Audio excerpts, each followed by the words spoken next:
Welcome to your go-to Detroit Pistons podcast, The Pistons Pulse, co-hosted by me, Bryce Simon of Motor City Hoops.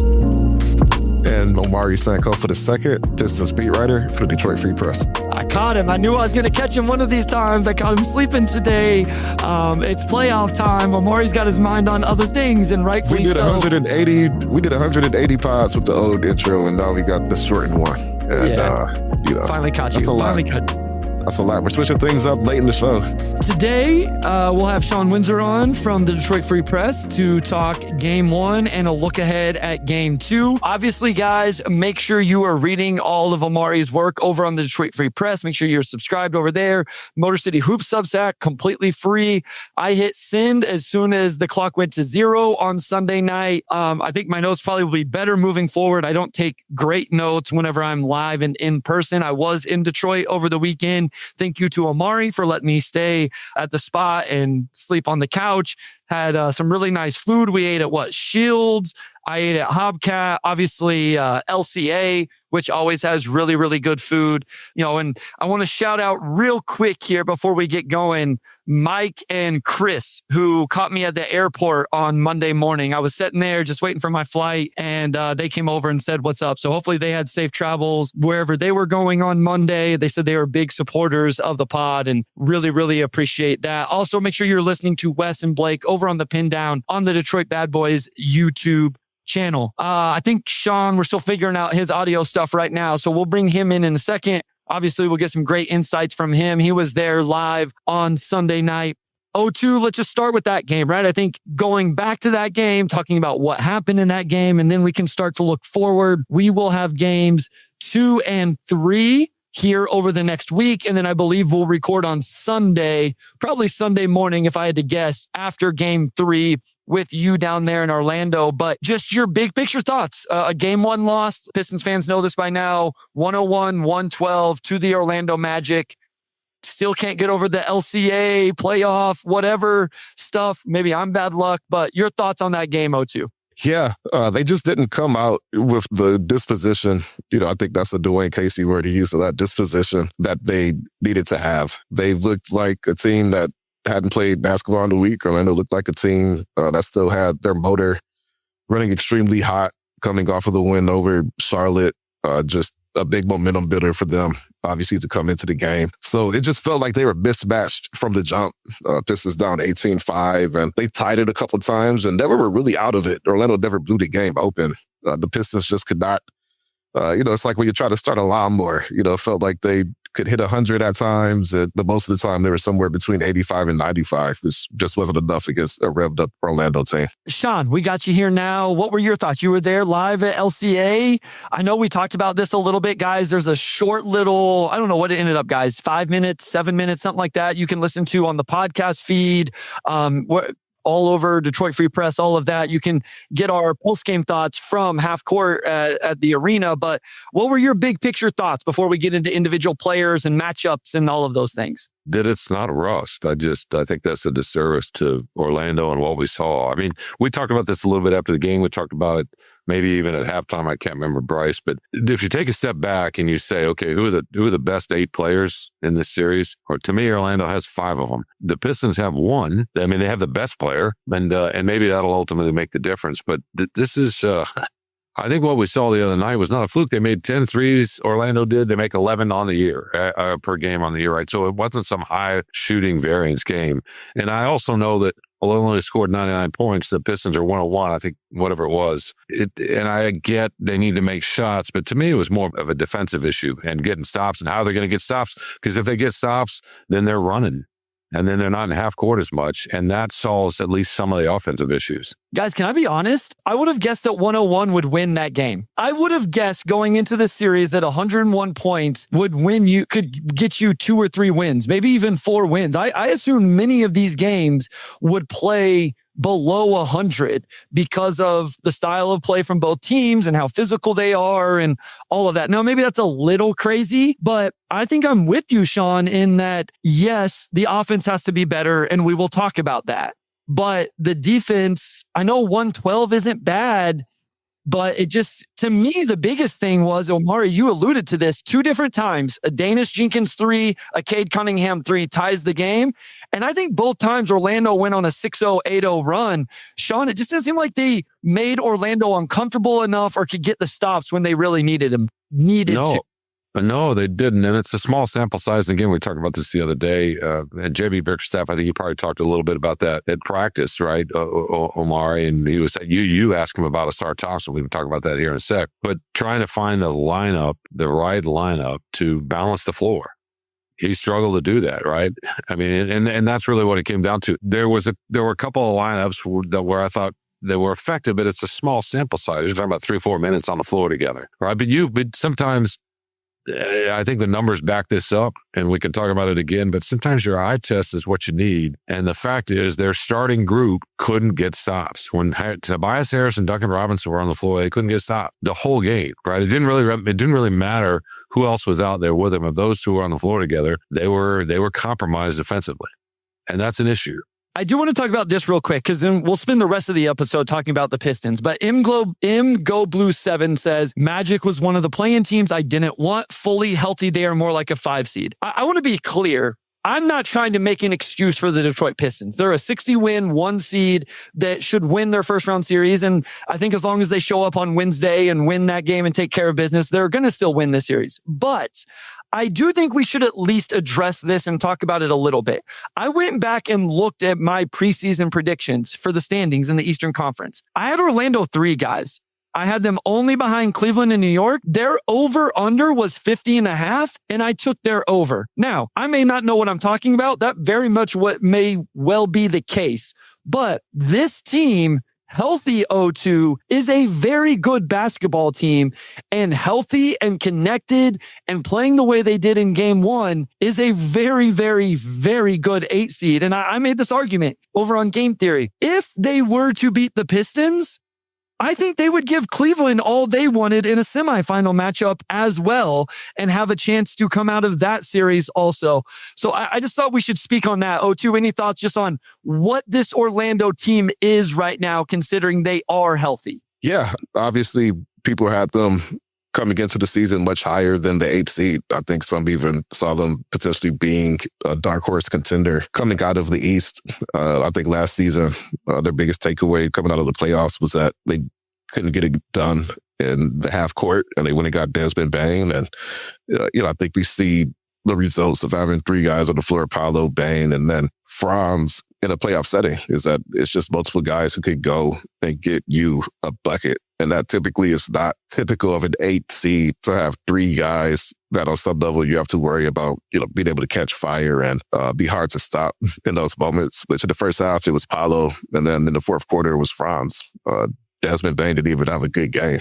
He was like 5 of 17 for something like that. And the end result, obviously, was an 11-point loss. So that's a tough matchup for the Pistons. And it just shows why they have to play their style, because I don't think they're going to win this series if it continually becomes Cade versus Paolo, Bane, and Franz at the end of every game. Shawn, just your quick thoughts on that. I know we talked about this a little bit, just how talented this team is. You alluded to it a little bit here, even at the top. But before we dive into all of the Piston-specific stuff, just thoughts on what this Orlando team is, can be, has shown over the last week. Yeah, no, this is not.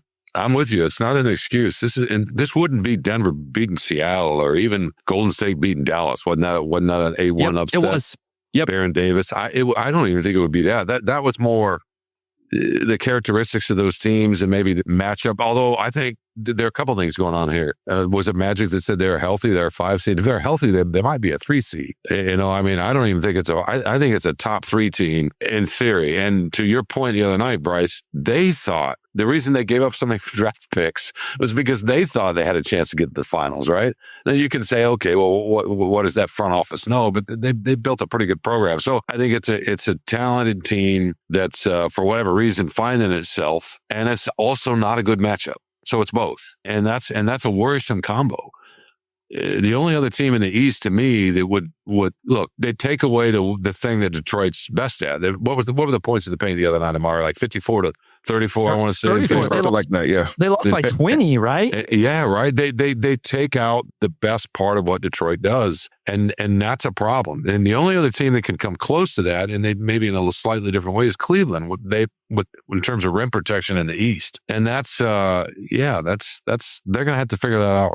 No question. Okay, I want to go back positive here because I think the biggest positive out of this game for me was the fact that Cade Cunningham almost had 40 points.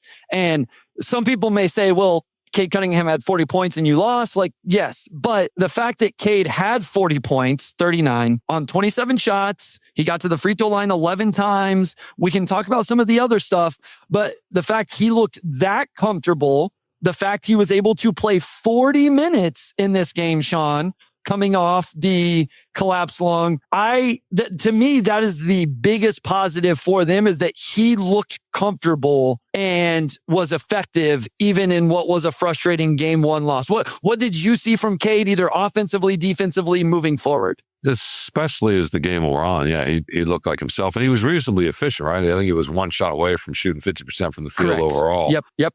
So on a pretty high volume, what did he take? 27 shots? 27. Yep. And he was 10 of 11 from the free throw line. Like that's, yeah. Right. And maybe some games you're going to need him to go get 39, especially if it's a late leverage fourth quarter game, overtime game. But I think they're at their best. The problem is Orlando took the pick and roll away. And I think with Duren largely, right? And I think that's when they're in their best. Either Duren's attacking or he's a really good passer himself, right? And he's spraying it. That was another difference. If you watch from one end to the other, Orlando was getting into the paint and beating the Pistons off the dribble to a degree, and then whipping the ball around the court. And that's not something we've seen from Orlando a lot lately. They just look more connected that way. And the Pistons weren't swinging it. And Bickerstaff talked about that, right? A little bit. They didn't have the opportunity maybe to swing it as much because the primary engine of that, the pick and roll, was taken away. But so to me, as good as Cade looked, he's got to be. You'd rather have him score 28.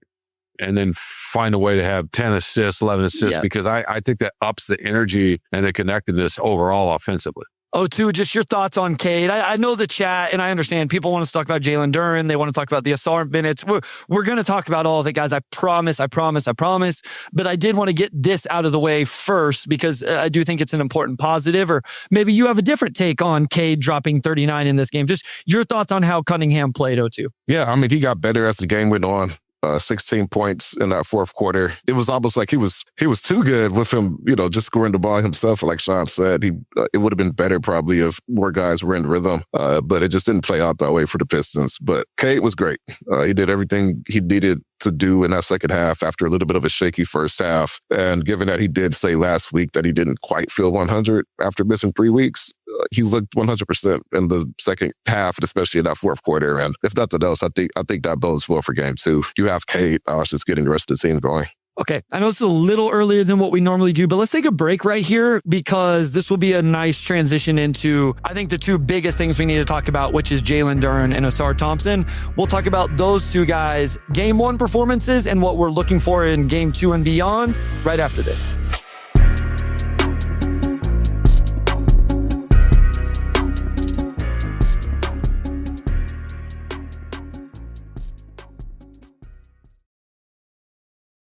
All right, we're back with segment two, and we're going to talk about Jalen Duren. Obviously, didn't have his best game on Sunday, finished with 8 points, 7 rebounds, 3 for 4 from the floor, and did not take a shot attempt in the fourth quarter.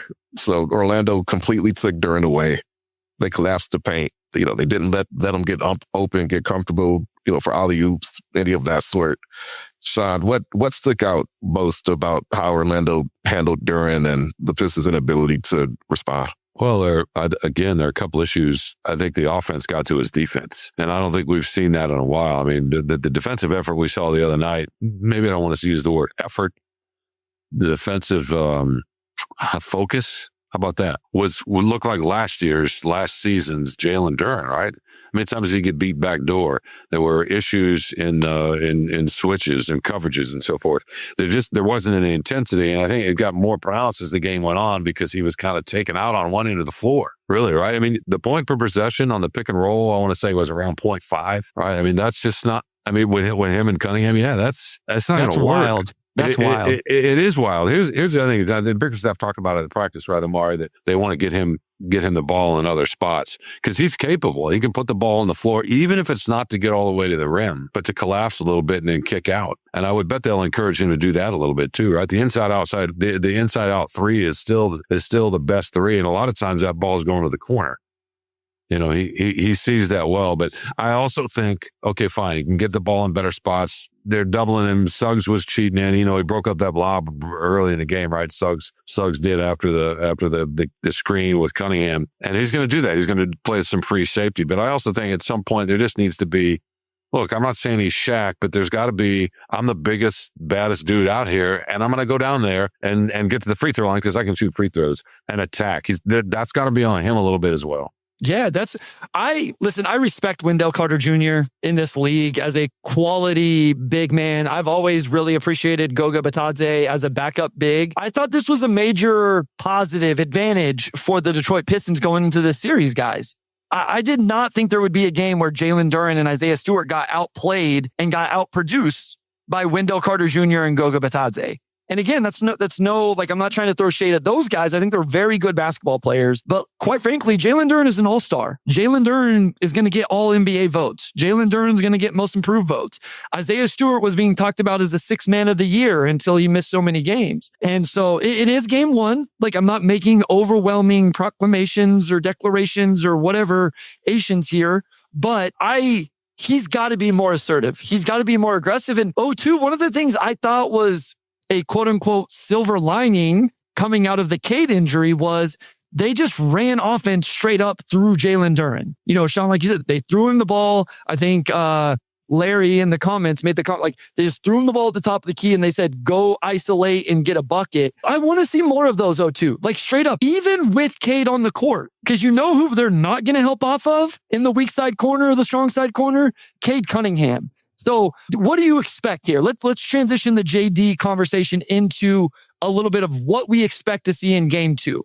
0-2, what do you expect to see from him in game two, first offensively? Yeah, I think we're going to see him much more involved. For one, I mean, he has to be more involved. He can't be less involved than he was on Sunday, I don't think. But JB talked about moving him around at practice, and I think that's really where it starts, is just getting him out of the dunker spot, not allowing Orlando to take him away, by just making him a bigger part of the offense. You know, WCJ and Goga are a perfectly fine, even good center tandem. They shouldn't be shutting Jalen Duren down. I think he's got a strength advantage over one and just an overall speed and finesse advantage over the other. So let him go to work. You know, let him play make from the elbow a little bit. Let him, work in the post. Let him, face up a bit. Maybe he gets to the line more than he did on Sunday. Whatever it is, you've just got to get the ball in his hands and you've got to diversify your offense. And for that to happen, he can't just be the pick and roll guy. He's got to be initiating the offense himself. Shawn, what do you want to see? I mean, we've talked about this. Is there something different you want to see? Is there something specific, a specific action, something like that with Jalen Duren? Is it on JB? Is it on Cade to make sure he gets going early? And then would you agree, to your point, I agree with you, what he was defensively in this game, that right or wrong, I expect him to see him be better defensively if he is that involved offensively. What do you expect to see from him in game two? Oh, a lot more effort, intensity, and I think purpose and intent. I think it maybe even got him on the boards a little bit too, right? I mean, it hurt his defense, and he just lost a little bit of that zest that he's had so much. And look, it's game one. And I wrote this in a column that ran this week, that there's a difference between, he bet on himself in the summer, right? This past off season. And it was a great bet. And he made himself a lot of money. And he's been fabulous this regular season. There's still a difference between regular season performance and money and postseason money, right? And now he's got to go earn that, right? He's got to go say, hey, I'm worth this investment. It's not fair to ask him to be the player I think all three of us think he can be. What's he like at 25 or 26? Considering the worker he is, considering that he's got a certain wisdom at his age for only 22. I think I wrote that he's kind of an old soul. I'm not sure what you think of that, Omari, but that's how he strikes me a little bit. He's got some of that. He's curious. He wants to get better. And we saw that from last year. And I think if you project that out, it's really, really tantalizing to think about. They don't have to have that. They might need that for a championship, but they don't have to have that right now. They just need the regular season version. That's what they need. what we saw, especially the last month, to your point with Cunningham out. And I think we're gonna get that. He's a serious young guy, and he's a student. And I think that's what we're gonna see. Yeah, the issue wasn't matchup. I don't think the issue was scheme. You could adjust scheme, and this will probably lead us to some other things we're going to talk about this matchup. But you've got the strength advantage down there, and I think you've got just overall talent advantage. So it's just, it's game. It's finding ways to kind of flip the script a little bit and figure out how you can leverage that, because we did see it from him with Cade out over the last 20 games of the season or so. Flight Monk 321 says Orlando also had an awful game, their first postseason game, right? Like people were just, crushing them after they had lost to the Sixers in the first play-in game. And then they've obviously come back and played two good ones. Through all the talk of what's fair, what's not, the Detroit was the last team to know their opponent, et cetera, et cetera. I think just that week off for Detroit versus Orlando, having played 2 games in the postseason and one that was win or go home, I do think that you could just tell immediately. And then Detroit was chasing the whole game, right? Orlando looked like they were ready from the jump, and then Detroit was chasing, and Detroit did. Again, they tied the game twice, and I honestly thought they were going to win the game at both of those points, and Orlando was able to respond. Let's talk about the other player that I don't know that he played bad. I think he was just the biggest individual player conversation. That was Ausar Thompson. So Mr. Ray says, Cade plays 40 minutes coming off a collapsed lung. Ausar plays 25 minutes with 1 foul and seemingly healthy. Cheryl, shout out Cheryl. It was great to talk to you this weekend. What happened with Ausar? So Shawn, I'll go to you. I know we've talked about this, kind of privately and, just our thoughts and whatever, but why did Ausar only play 25? Do you think it's justified? Does it need to change for game 2 and beyond? I do. And I understand what JB Bickerstaff, again, who talked about this at practice, right, Omari? I think you ask him about it and you can talk about this more. He's trying to find a rotation in the moment, score dependent, time dependent in the game, right? The context of the game, what's happening, where they are in the game, the feeling of the game. And I understand that. Any coach wants to figure out, okay, this guy does this a little bit better, whatever. I'm trying to mix and match. And he's been searching for that all game. And you're down. You catch up a little bit. You're down.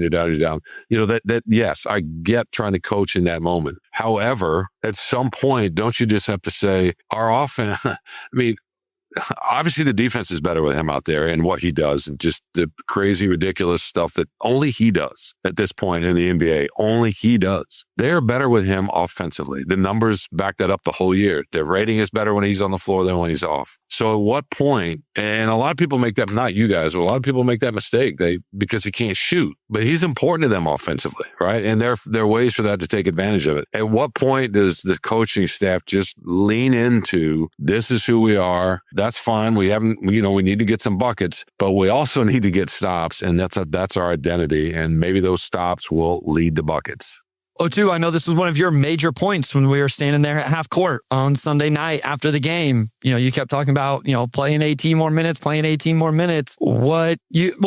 off, it sounds like you got a quote from JB. I don't know if you can read that to us or not. That you may want to save that for your article tomorrow. But what are your impressions on why did you get an answer, and what do you think we're going to see moving forward? Yeah, I can't read it because I haven't transcribed it yet. Sure. I had a different I was working on, but more or less, he said he was just trying to find what the team needed in the moment, is what he said, figuring out what the team needed in the moment. And, clearly he felt the offense needed to get unstuck a bit.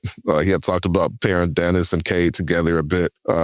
Dennis, theoretically being able to space the floor, being a bit more point guardy. But in actuality, it just seemed like Dennis, like this may not be a Dennis series. I think he's a bit more hot and cold. Like if he comes in, he's hitting the shots, making an impact, you could roll with him. If he's not doing those things in the fourth quarter, he really didn't record too many stats. I think he was 0-2 from the floor, no assists. You just need more size out there. And that's what AT could give you, right? There was a game they played against Orlando in March. The Pistons shot 4 of 30 from 3.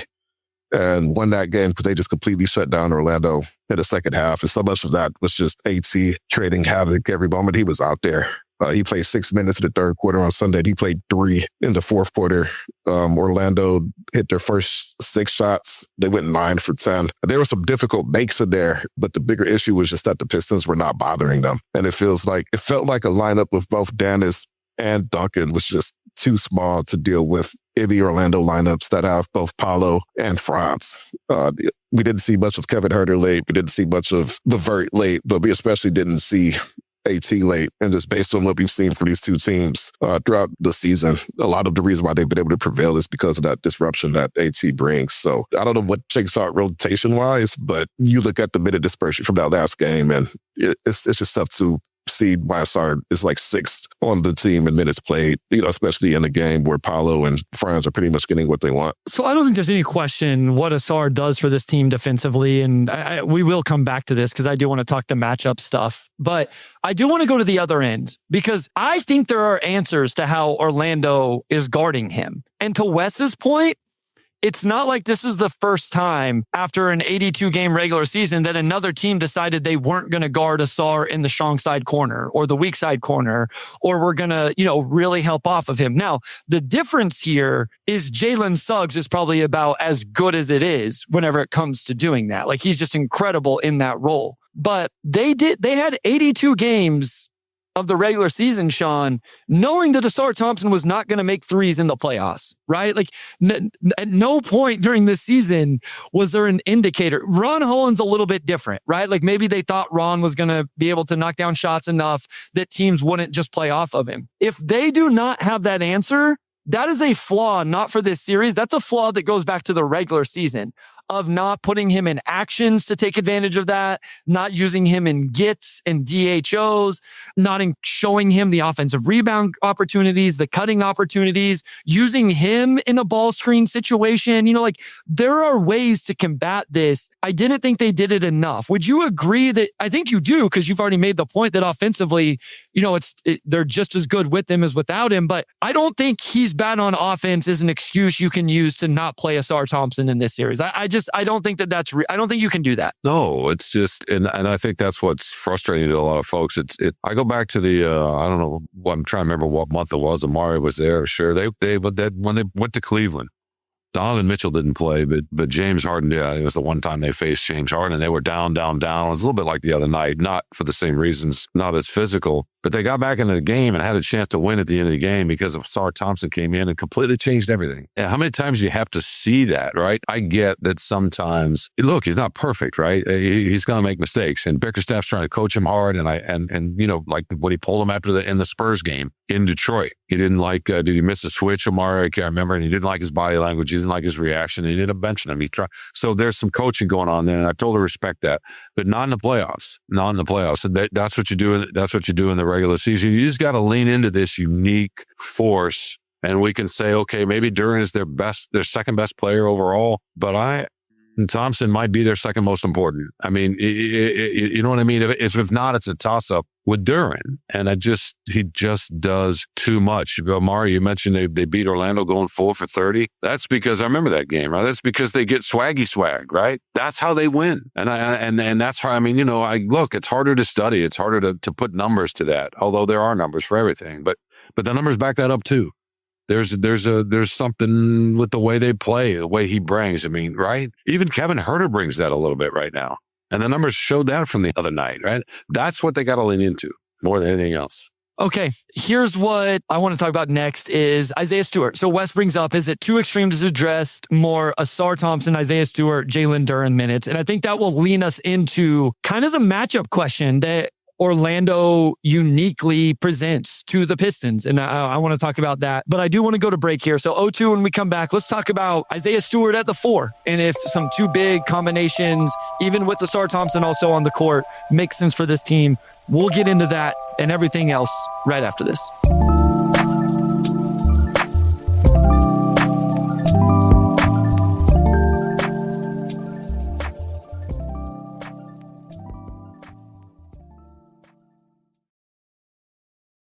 All right, we are back with segment 3. We're going to get into some of the things the Pistons can do or potentially switch up defensively, starting with Beef Stew. He played about 19 minutes, which was 7th on the team on Sunday. One moment that sticks out to me specifically, and then I'll pass it back to you, Shawn. Late in the fourth quarter, JB subbed out Duren for about 5 minutes enough. Stu came in just to get Duren a couple minutes of breath. Like, I think that first possession, Duren blocked a shot, and it was like the first defensive spark it felt like they had. Stu blocked a shot. Stu, right. And, he ended up checking back out with like 3 minutes stuff. Then Duren came back in and it kind of just went back to where it was. But how could Stu maybe impact this series? And, one, what did you take away from the 19 minutes he played Sunday? And how do you see him maybe being able to uniquely impact the series? I mean, he's trying to find his way back too, right? He missed some time, and Bryce, the three of us talked about this the other night about just playoff experience. Yes, the team had it overall last year. Bryce made a great point. Dennis Jenkins is essentially a rookie. This is his first time, right? Stewart played half a game last year in New York. I can't remember. This is a little bit new to him too. He's got to figure it out. That's true for several of the guys. But about Stewart, did Wes ask? Is it extreme to have Stewart and Duren and Ausar out there at the same time?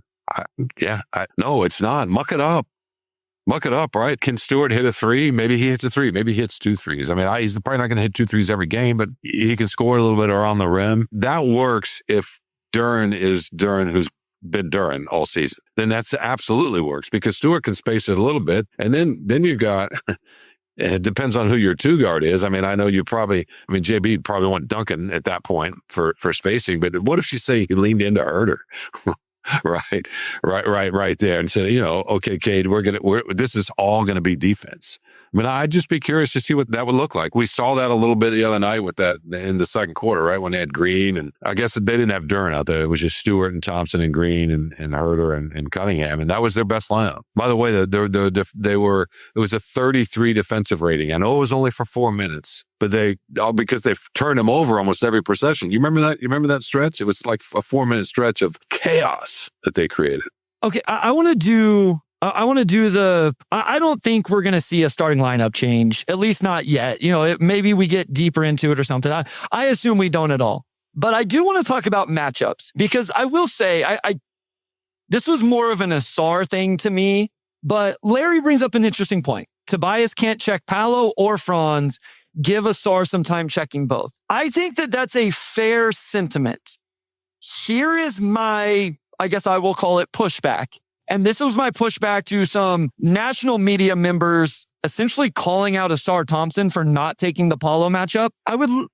Can we just walk through this scenario? Okay. So would we all agree that you essentially have to put Jalen Duren on Wendell Carter Jr.? We all agree on that, right? Yeah. Yes. Okay. You have to put Duncan Robinson on Jalen Suggs. We all agree on that. Yeah. You do. If he's on the floor. Yes. Yeah. Let's just say people are same starters as right now. If you put Ausar on Paolo Banchero, that means either Tobias is guarding Franz Wagner. Do any of us think that Tobias can stay in front of Franz Wagner with the way that Franz was playing in the fourth quarter, especially? Absolutely not.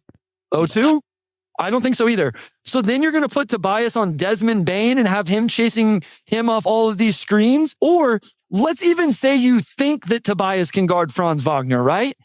Do you want Cade Cunningham chasing Desmond Bane off all of those screens with everything you're already asking him to do offensively? So my only point here is, guys, I don't think Tobias Harris on Paolo Banchero is a great matchup.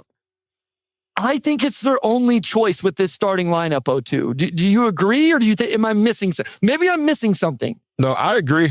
Just matchup-wise, I think it makes the most sense. And I also saw people saying, Tobias didn't do a good job on Paolo, so you have to switch it up. Paolo hit mid-range jumpers all night. Like, I don't think you need to switch up matchups because he's hitting turnaround J's all night. If he's going to hit 8 turnaround jumpers over Tobias, and I think you just have to live with that. I don't think they're going to lose. Omari, if he shoots jumpers the way he shot in game 1, they're going to lose. Because just being honest.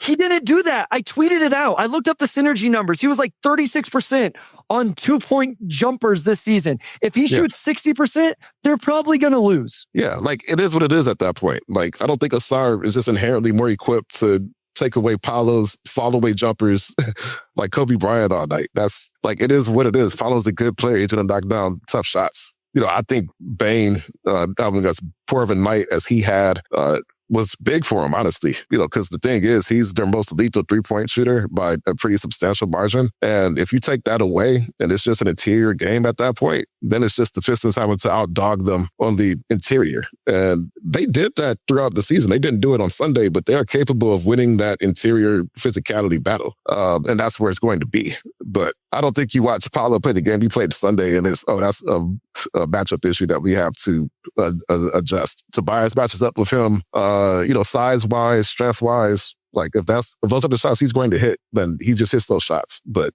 you don't need to scheme against that. You would prefer him to do that rather than get to the lane or get to the line or anything else. So Shawn, my question to you then is this the Stu answer, right? Like I've been pitching for a few years now that I thought Isaiah Stewart was going to be a very valuable playoff contributor because he had some versatility defensively. I don't know if you guys agree. Stu might be the best matchup for Paolo Banchero on the roster. Yeah, I think so. Because he has the strength with it. I'm not here pounding the table that Isaiah Stewart should start over Tobias Harris. I think there's a world where it can make sense, especially as the commenters have brought up. Then you have Paul Reed coming off the bench at the center position. Do you think we see more minutes? That's my question, Shawn. Do you think we see more Isaiah Stewart at the 4 minutes in game 2 to take the Paolo Banchero matchup, allowing Ausar still to chase around Desmond Bane and Franz Wagner? Absolutely. I mean, I'm with Wes. I was thinking about this and I see Wes is saying this sort of behind the scenes. Bane is their most explosive player. And they're not in the game the other night if Thompson wasn't on him for the minutes he was out there, right? Agreed. Yeah. Omari, I think, said earlier that, Orlando never really turned it into a blowout. Well, they might have if Bane had gotten going. You know what I mean? That sort of kept him in the game. So I'm with you. I'm with the coaching staff. That's got to be done. But yes, Isaiah Stewart is the answer. Maybe that means, that's tough because I know they don't want to take minutes away from Harris. That's the issue, I guess. But what's hard. It is hard. I mean, it is. What about Reed? You mentioned Paul Reed. Listen, Shawn, his energy, why not give him a couple of minutes and see, you know what I mean? It's tough. Real quick, I want to go to 01 here real quick. It says Orlando seemed to have hit every crazy shot they were forced into. I do agree with this. I do agree that it was funny because if you look at their shooting percentages, they were 49% overall, but only 29% from 3. But it seemed like they hit every big shot, especially as, the game kept going. Listen, I'm cool with Javonte as well. We can do that. I'm okay with Javonte getting minutes as well. Here's all I'll say. Tobias was the second leading scorer on this team. It's a lot harder to take him off the court whenever he's the only other guy that scored. Now, it wasn't efficient whatsoever, and he missed some major corner catch and shoot threes that he just straight up has to make.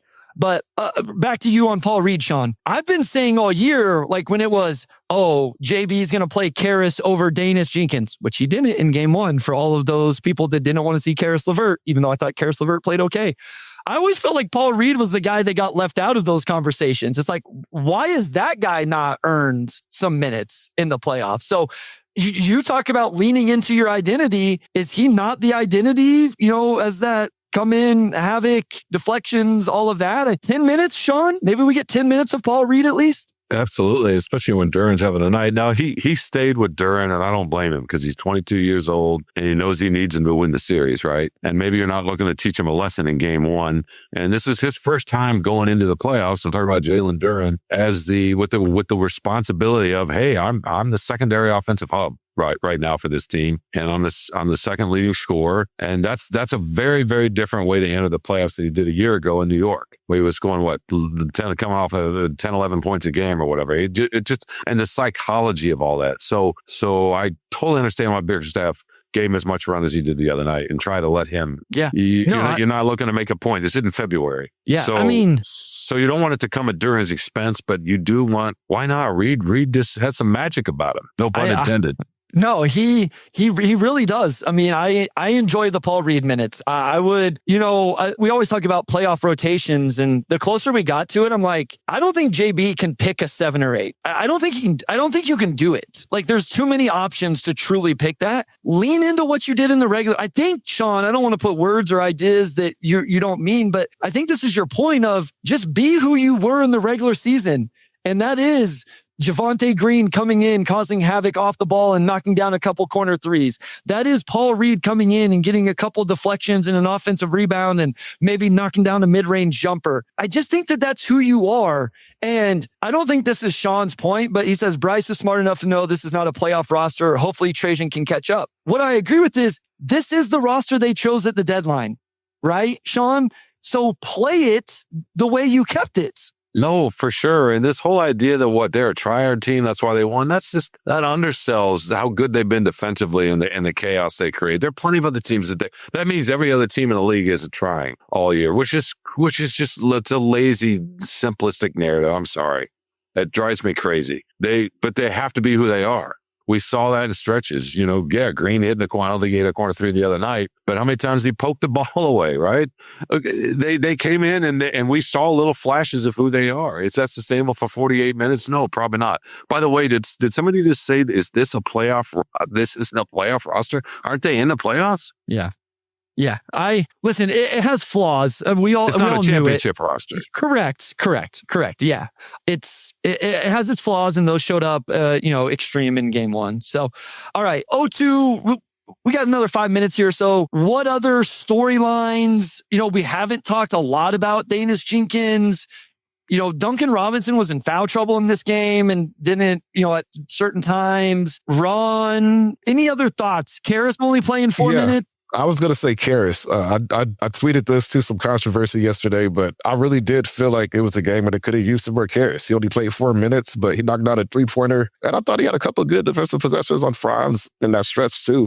He's about 6'6", moves pretty well. Like, I think Karras could be up and down on defense, but he's locked in. Like, I think he could be pretty locked in, and he was in that game. And then Herter, too. He came in and knocked out a deep three. I think he moves better defensively than, Duncan a bit. And both of those guys, to me, are, two guys that they probably need to lean on a bit more just because they give you both. They allow you to compete physically, defensively, and they can knock down threes offensively. And they're both pretty good playmakers, too. Like, I understood the approach with Danis, right? Like, you're trying to take some pressure off of Cade, have somebody in there who could knock down threes, this and that. It made sense, but I think the way it just didn't play out that way, right? And for this series, I also don't know if you're going to make your way to a win, if that makes sense. It's not like Orlando's the greatest at taking care of the ball. They can be turnover prone, especially when your best defenders are out there. Orlando, they're not going to hit that many more threes on you. Like, it really just comes down to being as solid as you can offensively, but then having the size defensively to compete. And to me, that means you have to lean on your wings a bit more with Karras and Kevin Huerter. Shawn, any other, before we kind of get, I'm not going to necessarily ask for predictions, but just what do we expect to see on Wednesday from JB, from the players, etc., before we close it out? But just anything else from the game on Sunday. It could be individual players. It could be something that happened, some storyline before we really, really look ahead here. Yeah, I think they learned something last year, right? First time in the playoffs. The group's slightly different this year, but some of the guys that came here obviously had playoff experience. I think they learned something the other night, and it's what it's like to come in as a 1 seed, as a 60-win team. Some of the young guys, I think Cade talked about, hey, we were lax, we were tight. I thought they were a little tight, and maybe they were a little lax in terms of some of the passing was a little bit too casual early on. It looked a little regular season-y. I know I'm just sort of making up language here, but so maybe that's what he meant by lax a little bit. I don't want to put thoughts in his head, but I think that's what they can take away. That's what they learn. They know what it's got to be when they step on the court, and then hope some of their individual guys, and Jenkins in particular, now that because he looked amped up, like too hyped up, too, right? And can he settle down and be the player? Real quickly, think about what he went through this season, right? He played fabulous, gets converted from a two-way guy, and then the pressure gets to him. He talked about this, right? And played some of his best ball when Cunningham missed some time early. Comes back, Cunningham's come back. Then he's trying to find his way again. Then he's internally saying, man, I got to prove that I'm worth this money. That's just human nature, right? And that totally submarined his play.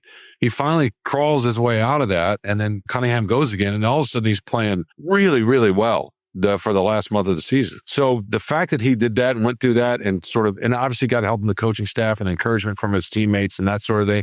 No, none of us do any of this in a vacuum. But the fact that he did that, to me, should be promising that he might figure this out in the playoffs too, because it's a similar sort of kind of mental gymnastic sequence that you have to go through in terms of confidence and self-belief and all of that. Yeah, I think most of the fan base probably understands this. Danis played 7 games last year and 23 total minutes.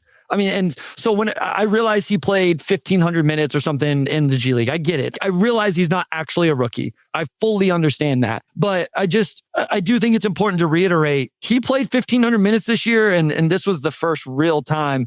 And it's not like going into the year, he was part of anybody's plan, right? He was still on a two-way. Nobody was necessarily arguing for him to have that 15-man roster spot at that time. Let's just look ahead to game 2 here.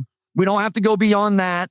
Again, guys, we will be back on Sunday with, reactions to games 2 and 3. I have a really good feel for where this series is headed after both of those games. But O2, starting with you, just is there something you're looking for? Is there something you really feel confident that we will see from the team, from a change, anything like that to look for on Wednesday night? Yeah, I don't know about the result, but I think the Pistons will come out with far more fire because more than anything else what stood out, we watching that game, is just how deflated and how bad their body language was. We just have not seen from this team too much. I was kind of joking with you guys before the episode started, but not a lot of text in that game, but it's like it felt like Orlando had more than the Pistons, and the Pistons needed some text, like maybe even a flagrant foul, just something to get them going. Every time they tied it up, Orlando punched right back, and then you get the what the heck is going on timeout, and the body language just wasn't good, and we have not seen that from this team all season. But they've also bounced back,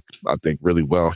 We saw them do it for 60 wins, just continue to give them the benefit of the doubt based on the fact that they have not been the team that they have been Sunday pretty much at all this season. Benefit of the doubt, okay, you took a week off, they came off a big game, all right, cool. You got to come back and match and even exceed their effort, and I do think we'll see that. Shawn, you got the final word here today on the episode. What are we looking for Tuesday? Excuse me, Wednesday. Well, no, I'm with Omari. I expect a different level of intensity from the start, and then they got to make some shots. But even if they don't make shots, if we see that intensity the whole game, they can still win. They've won that way on and off all year long, right? They got humble a little bit the other day. And that happened to them a couple times here and there. But then I think about, getting back to Jenkins real quick. Remember when the Lakers came in here late in the year and they had everybody and they won that tight game down the stretch, and Jenkins is driving out on the baseline and a turnaround 12-footer. I think it was the shot of the game. You know what I mean? He's got that in them. These guys have something in them. I'm not saying they're a title team, but they're good enough. Orlando's looking and saying, hey, we're just as good, if not better than this team. And they played like it. Now it's time for Detroit to do the same thing. I agree. Guys, thank you so much for joining us, for your comments, for your engagement. Always appreciate it. Again, we will be back on Sunday with analysis, recap over games 2 and 3. Truly, if there's a time of the year to be keeping track of all of this stuff, it is now. Make sure you are listening to Wes and Blake over on the Pin Down on the Detroit Bad Boys YouTube. Make sure you are reading all the stuff over at Detroit Bad Boys. Make sure you're subscribed to the Motor City Hoops Substack. It's free. And then, of course, make sure you are reading all of Omari and Shawn's and everything that they're putting out over at the Detroit Free Press for this playoff run from the Detroit Pistons. Thank you guys as always. Shawn, it's always a pleasure having you. Always enjoy it so much. Couldn't be happier that I got a chance to see you in person over the weekend as well at the game. That was awesome. Really, really good. O2, take it away, my guy. And obviously, Shawn, we'll try to get you back on here throughout the playoffs as well for, what I believe you still believe will be a long run, knock on wood. So thanks again, Shawn. With that, I'll close this out. Big thanks to our audio producer, Robin Chan, our editor-in-chief, Nicole Avery Nichols, and a big shout out to Wes Davenport, as always. And we'll talk to you all next week.